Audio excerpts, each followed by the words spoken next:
Hello there, and once again, you're still welcome to Frontline TV. And today we're going to be taking a look at the newspaper headlines from the Nigerian tabloids. We do hope you're going to stay with us from now to the end of this segment of program, where you'll be listening to many things that are happening across Nigeria from different various tabloids. The program is coming to you once again from Frontline TV, and don't forget to also post your comments in the comment section, whereby we'll be able to get back to you. We're now going to start with the Punch newspaper for this day. The Punch newspaper, the leading story here is talking about Tantina, that's the Security Services Nigeria. They are celebrating Dr. Goodluck Ebele Jonathan at 68. That is, he's celebrating his birthday, and it's a heartfelt congratulatory message. And there you still have the picture of His Excellency Dr. Goodluck Ebele Jonathan celebrating 68 years.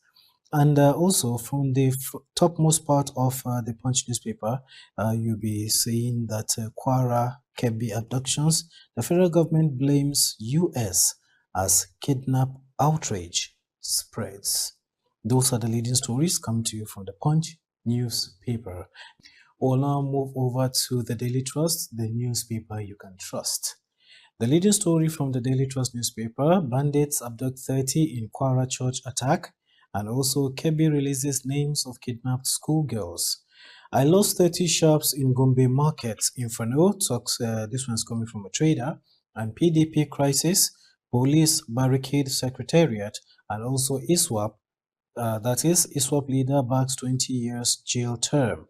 And there's another painful story about a family of 4 that were killed in a mosquito coil fire, you understand, in Kano. That is how mosquito coil fire killed family of 4 in Kano state. And also Kano governor presents 1.36 trillion naira budget for 2026. And also Super Falcons shine in Nadozi, extends dominance of CAF awards. And also from the front of the Daily Trust newspaper, genocide, Ribado leads delegation to U.S. congressman. And still from there, you see the pictures of so many things that have been happening in Nigeria. And then that's the much we'll be taking from the Daily Trust newspaper, the newspaper you can trust. Moving on to This Day newspaper.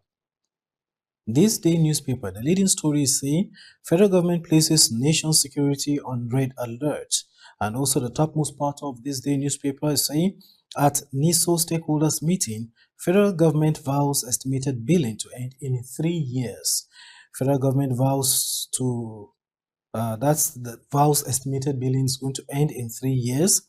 And the down parts of This Day newspaper, there's this picture of the managing director of the Nigerian Social Insurance Trust Fund, and also the governor of Rivers State, talking about Similalayi Fubara, the executive governor of Rivers State, with other guests, or should I say dignitaries, at the Government House Port Harcourt during a courtesy visit. That's what the picture there depicts. And also U.S. congressman confirms meeting federal government's delegation over alleged Christian genocide. Those are the stories making headlines on This Day newspaper. Now it's time for the Leadership newspaper. Leadership newspaper, leading story. Should I say leading stories? Rescue Kebbi schoolgirls, others now. Labour Congress, Sultan tells government. Rescue Kebbi schoolgirls, others now. Labour Congress Sultan also tells government. And also Shetima is saying, we will bring back abducted girls. Honor slain teacher. Nigerians should speak with one voice to confront common enemies, says Akume. And also, low demand limits power generation to 5,000 megawatts, says Adelabu. From the topmost part of the Leadership newspaper, Tinubu postpones G20 trip over Kebbi and Kwara attacks. And also, Governor Yusuf presents 1.36 trillion naira 2026 budget to Kano Assembly. Still from the Leadership newspaper, we still have some little headlines there. Merchants, SMEs can use multiple point of sales terminals. And also reps want free medical services, stipends, tax exemption for senior citizens. Still from the Leadership newspaper, 4 family members killed one rescued in Kano fire. And also, Wike is saying, I have right to revoke and relocate land. This one's coming from Wike, the Minister of the Federal Capital Territory. Electricity Commission. Uncertainty looms as Vice Chair. Commissioner's tenure expires in December. That's the much from Leadership newspaper. Now it's time for the Matrix. The Matrix newspaper. Insecurity. I am depressed, says the President of the Federal Republic of Nigeria, talking about President Ahmed Bola Tinubu. Is depressed, says those endangering Nigerians will face full state action. Why President postponed trip to G20 AU EU summits.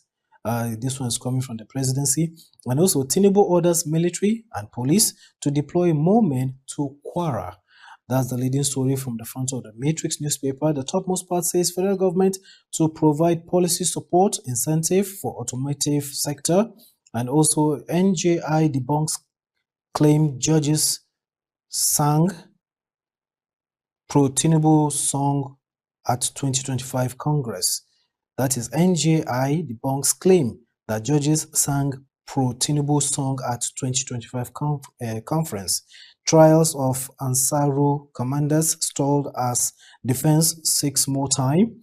And still, from the front of the Matrix, hold security chiefs accountable for rising insecurity. This one is coming from Don Jazzy to Tinubu. NCAA fines Qatar Airways 5 million naira over consumer rights violations. And still, from the Matrix newspaper at the front of it, PDP crisis, Wike's camp rattled as INEC rejects letter from Anyawu's faction, says it violates party regulations, and police shut down PDP National Secretariat amid worsening leadership rift. Wike rejects Turaki's call for U.S. intervention since Nigeria's democracy is stable. That's from the Matrix newspaper. If you want more or you want the full details of those stories, you can run to the newsstands and obtain a copy of any of the Nigerian dailies that you want. You'll be able to get the full stories from there. Now we'll take a look at the Nigerian Tribune. The Nigerian Tribune, the leading story says terrorism, NLC, JNI can, others call for decisive action. As federal government says Nigeria's security put on highest alert ever, soldiers take over Kwara community. That's the leading story from the Nigerian Tribune. And also you have it that police seal of PDP's Wadata Plaza blocks access points. And also Ribadu Ebetokun Fagbemi led 10-men federal government delegation to US to meet Congressman Moore. 230 million Nigerians will defeat 25 governors in 2027, says El Rufai. There you have it, the picture of the Vice President of Nigeria talking about Kashim Shettima as he condoles with the people of Kebbi State and some of the families over what happened to them, assuring them that the federal government is on top of the matter. Now we're going to move over to the Daily Times. Daily Times, leading story from the Daily Times newspaper. Kwara church attack. Uba's killings. That is, Kwara church attack. General Uba's killings. Others may further destabilize Nigeria. That is Khan that's saying that. And then you still have the picture of the Vice President of Nigeria, Kashim Shettima, received by the Kebbi State Governor. That is on his arrival in the state over the tragic incident on Monday's abduction of schoolgirls in Kebbi State. That's the picture of the governor of Kebbi State together with the Vice President of Nigeria. And then still from the front of the Daily Times newspaper, you have it that judges singing Tinubu's praises, assault on national dignity, says Atiku. Kevin Okere's Springfield set to sell deep water offshore assets to the government of Ghana. And still, Kebbi schoolgirls abduction, Tinubu deeply troubled, vows federal government will ensure culprits face justice. This one is coming from Shettima.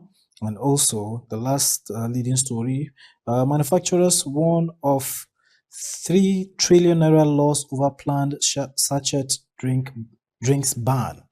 Those are the leading stories from the front of the Daily Times newspaper.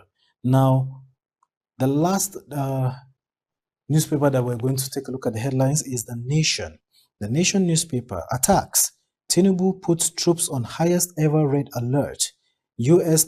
targeted killings claim as I'll take that again. U.S. targeted killings claim has emboldened terrorists, says the federal government.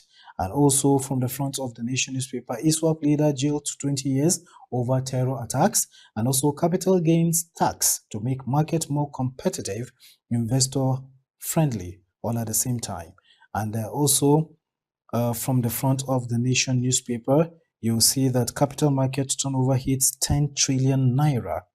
And still, police seal off PDP headquarters with barbed wire. These are the leading stories from The Nation newspaper. Well, there you have it. Newspaper headlines came to you from Frontline TV. Thanks for watching. Do have a nice day. Bye for now. AFUED prospective corps members die in tragic road accident on way to camp in Gombe.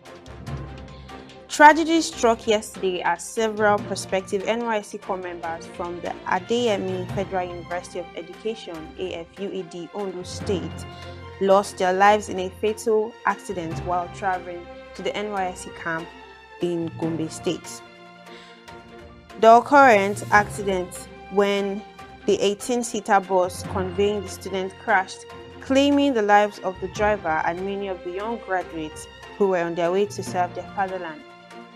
The incident has thrown the university community, families, and friends into deep mourning as Nigerians express shock over the sudden loss of vibrant young people preparing for national service. Authorities are expected to provide further details as investigations continue into the cause of the accident. Judgment Day for Nnamdi Kanu. The long-running trial of Nnamdi Kanu, leader of the proscribed indigenous people of Biafra, is reaching a critical point today as the court prepares to deliver its judgment. Kanu has faced terrorism and treason-related charges since his first arrest in 2015. His case has taken several dramatic turns, including fleeing the country in 2017 after a military operation as his resident, and his controversial arrest in Kenya in 2021, which his legal team described as an extraordinary rendition. Upon his return to Nigeria, the charges were expanded to 15 counts, including terrorism and incitement. His lawyers have consistently challenged the legitimacy of the trial, citing alleged procedural violations and issues surrounding his extradition. Today's judgment will determine the next chapter in one of Nigeria's most widely followed legal battles. No religious genocide in Benue. Governor Alia.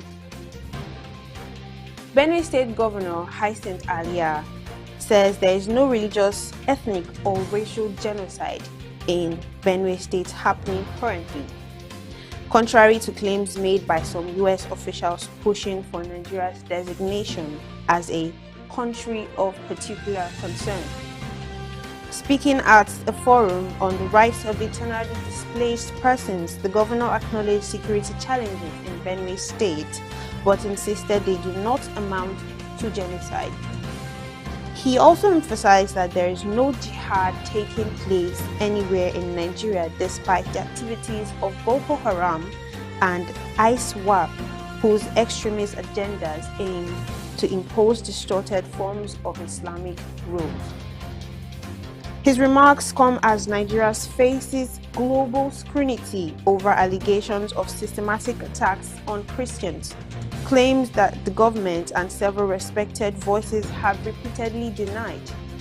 A BBC investigation also found that the data used by US officials to support the genocide narrative could not be independently verified.